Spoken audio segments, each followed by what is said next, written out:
Hello, friends. Today we are talking about a man whose story does not fit neatly into any category. He was a mass murderer. He commanded one of the most lethal killing units in the entire Nazi apparatus. He watched tens of thousands of human beings get shot into mass graves in the forests of the Soviet Union, and then he turned against the regime he had served.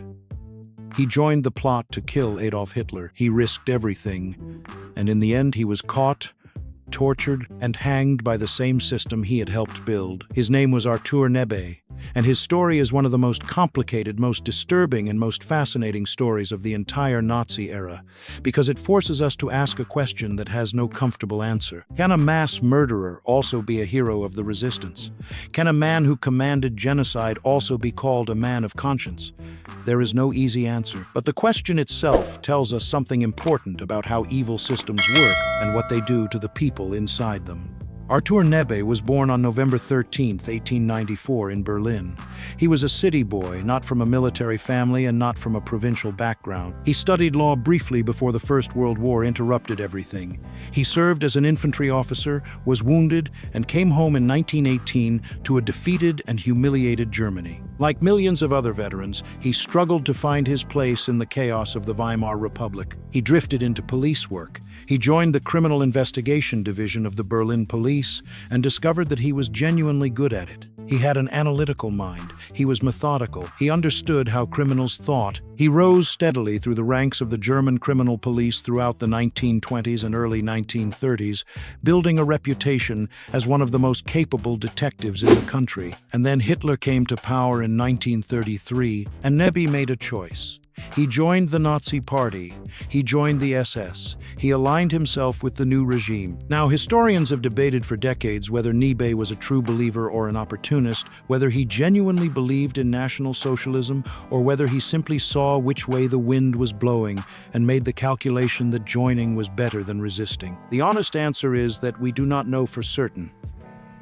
What we do know is that he joined, that he cooperated, that he helped the new regime consolidate control over the German police apparatus, and that whatever his private beliefs were, his public actions in the 1930s were those of a committed servant of the Nazi state. He rose quickly under the new regime. By 1936, he was appointed head of the Reich Criminal Police Office, known as the Kripo. This was one of the most powerful law enforcement positions in Germany. The Kripo handled serious criminal investigations across the entire country. Under Nebe's leadership, it was integrated into the broader SS and police apparatus that Himmler was building. It became part of the RSHA, the Reich Security Main Office, the organization Reinhard Heydrich controlled, and that Ernst Kaltenbrunner later took over. Nebe was now one of the senior figures in the Nazi security state. He had an office in Berlin. He had subordinates across the country. He had power. And there is evidence, fragmentary and disputed, that even in this period he may have been making quiet contact with people who had doubts about the regime, that he was beginning very cautiously to build relationships with men who might one day oppose Hitler. But whatever quiet doubts Nebe may have harbored in the late 1930s, they did not stop him from doing what he did in the summer of 1941. And what he did in the summer of 1941 is the central, inescapable, defining fact of his entire life. When Germany invaded the Soviet Union in June 1941, the killing units followed close behind the advancing armies, the Einsatzgruppen. 4 mobile killing squads, each assigned to a different sector of the front. Their mission was explicit, and it was genocidal. They were to kill Jews, Soviet commissars, Roma, and anyone else deemed an enemy of the Reich in the occupied territories. They were to kill them systematically, efficiently, completely. This was not a side effect of the invasion. This was a planned, organized, deliberate mass murder operation that had been prepared before the first German soldier crossed the Soviet border. Artur Nebe volunteered to command one of these units. Let that sink in for a moment. He was not ordered to take the command. He was not conscripted or coerced.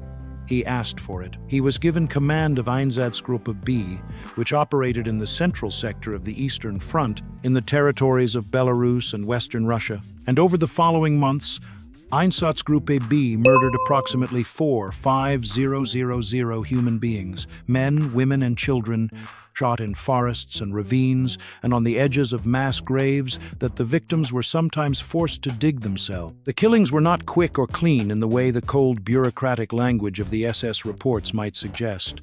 They were chaotic and traumatic even for the perpetrators. The shooters often had to drink heavily to get through a day's work. Some had psychological breakdowns. The scale of the killing created logistical problems. Mass graves had to be dug large enough. Enough ammunition had to be available. The victims had to be moved to the killing sites without provoking panic or resistance. Nebe's unit worked through these problems methodically. They refined their techniques. They figured out how to kill more people more efficiently. And here is one of the most disturbing details of Nebe's story. He was not satisfied with shooting as the primary method of killing. He began experimenting with alternatives in the town of Mogilev. In September 1941, Nebe conducted experiments using explosives to kill mental patients from a local psychiatric institution. He packed patients into a bunker and detonated explosives. The results were, from his perspective, unsatisfactory. The killing was not efficient enough. He then experimented with piping exhaust fumes from a vehicle into a sealed space. This was one of the early experiments with what would become the gas van, a mobile killing unit that used carbon monoxide from engine exhaust to murder victims. The technology that Nebe helped develop and test in Mogilev was later deployed across the occupied territories and contributed to the murder of hundreds of thousands of people. Artur Nebe, the future resistance figure, was one of the inventors of mobile gas chambers. He left the Eastern Front in late 1941 and returned to his desk job in Berlin as head of the Kripo. The reasons for his departure are not entirely clear. Some historians have suggested that the experience of commanding mass murder deepened whatever doubts he already had about the regime, that what he saw and what he did on the Eastern Front pushed him further toward the resistance.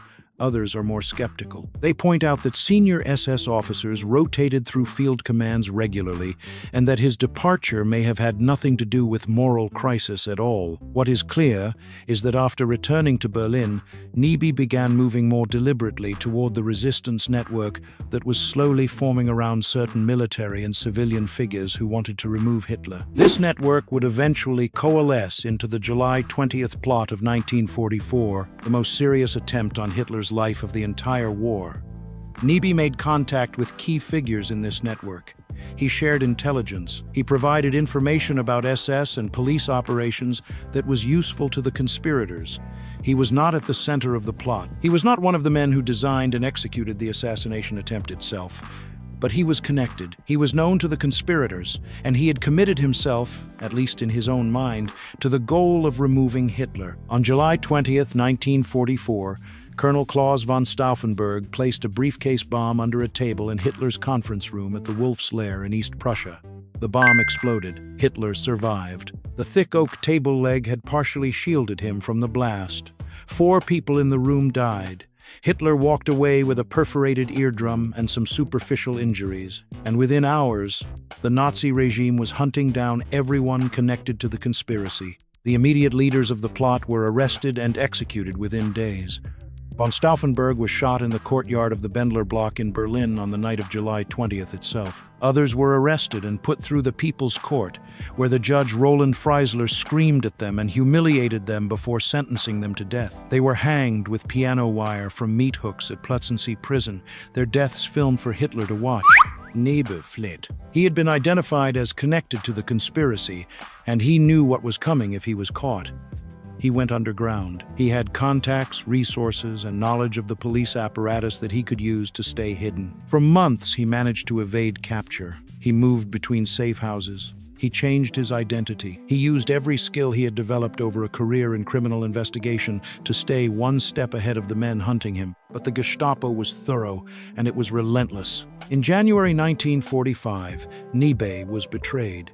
A woman he had trusted gave him up to the authorities. He was arrested, brought to Berlin, and put through the same process that had consumed the other conspirators. He was interrogated. He was tortured.